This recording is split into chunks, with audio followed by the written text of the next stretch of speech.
Hello दोस्तों, नमस्कार। मैं हूं Abhishek. Welcome to shortcut information. पुर्तगाल में एक शख्स का सिर काटकर 182 साल से जार में रखा गया है। आप सोच रहे होंगे कि वह एक महान आदमी होगा शायद, पर आप सही नहीं हैं। यह सर है पुर्तगाल में सबसे अधिक खून करने वाले शख्स का। आपने दुनिया में एक से बढ़कर एक हैवानों के नाम सुने होंगे, कई के बारे में पढ़ा भी होगा, पर आज हम एक ऐसे दरिंदे की कहानी बताने जा रहे हैं जो मौत के 182 साल बाद भी लोगों को डरा जाता है। जब भी उसका जिक्र आता है लोग डर जाते हैं, रूह कांप उठती है। पैसा कमाने की लालच में उसने हैवानियत की सारी हदें पार कर दी। उसे फांसी दे दी गई, पर उसका सर अभी भी प्रिजर्व करके रखा गया है। दुनिया उसके बारे में जानना चाहती है कि आखिर उसने ऐसा क्यों किया। यह कहानी है पुर्तगाल के सीरियल किलर डिएगो एल्व्स की।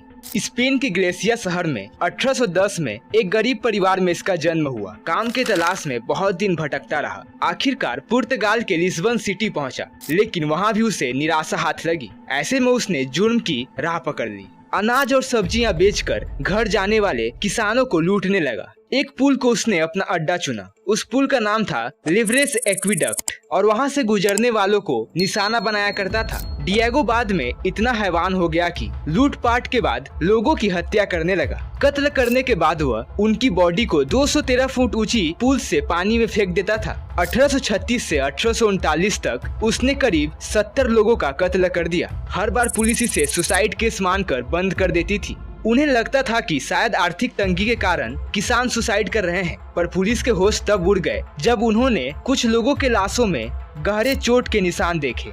इसके बाद पुलिस को शक हुआ, क्योंकि इतने गहरे निशान किसी हथियार से हमले के बाद ही आ सकते थे। पुलिस ने जांच करना शुरू किया तो कुछ ही दिनों में कंफर्म हो गया कि किसानों की हत्या करने के बाद ही उन्हें पुल से नीचे फेंका गया है। कातिल की तलाश में पुलिस के पसीने छूट गए। पुलिस चारों ओर हाथ पैर मार रही थी, पर कहीं से कुछ सुराग नहीं मिल रहा था। उधर डिएगो अंडरग्राउंड हो गया था। कुछ सालों तक उसकी कोई खबर नहीं मिली। उसने लूटपाट बंद कर दी थी और 3 साल के अंदर उसने अपना एक गैंग खड़ा कर लिया। इसमें ज्यादातर गरीब परिवार के बच्चे थे। डिएगो ने शहर में रहने वाले रईस परिवारों को अपना निशाना बनाना शुरू किया। वह उन्हें लूटकर मौत के घाट उतार कर भाग जाता था। इसके बाद पुलिस पर दबाव बढ़ा। इसी बीच डिएगो ने अपने गैंग के साथ एक मशहूर डॉक्टर के घर धावा बोला और 4 लोगों की हत्या कर दी। पुलिस ने तुरंत नाकाबंदी की और उसे धर दबोचा। डिएगो ने जल्दी ही अपना गुनाह कबूल कर लिया। उसने 70 हत्याओं की बात मानी, लेकिन यह भी कहा कि उसे गिनती याद नहीं है कि कितने लोगों का कत्ल उसने किया है। डिएगो को उसके कुकर्मों के लिए 1841 में फांसी दे दी गई।